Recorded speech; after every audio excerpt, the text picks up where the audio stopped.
నేపాల్లో మరోసారి రాజకీయ సంక్షోభం తలెత్తింది.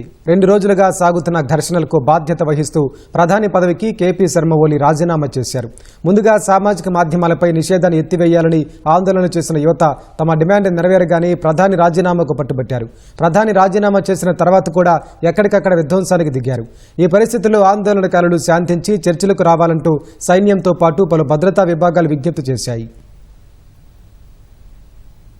అత్యవసర మంత్రివర్గ సమావేశం నిర్వహించి సామాజిక మాధ్యమాలపై నిషేధం ఎత్తేసిన నేపాల్లో ఆందోళనలు సద్దుమనక్కపోవడంతో నేపాల్ సైన్యం సూచన మేరకు ప్రధాని పదవికి కేపీ శర్మ ఓలీ రాజీనామా చేశారు. అవినీతి పరులపై చర్యలు తీసుకోవాలని డిమాండ్ చేస్తూ కాఠ్మండు సహా పలు జిల్లాల్లో యువత, విద్యార్థులు నిరసన చేపట్టారు. మాజీ ప్రధానులు, మంత్రుల ఇళ్లపై రాళ్ల దాడులు జరిగాయి. రాజకీయ నాయకుల ఇళ్లను దగ్ధం చేశారు. ఈ నేపథ్యంలో ప్రధాని పదవికి రాజీనామా చేశారు. తన రాజీనామాతో సమస్యకు పరిష్కారం లభిస్తుందని ఆయన ఆశాభావం వ్యక్తం చేశారు.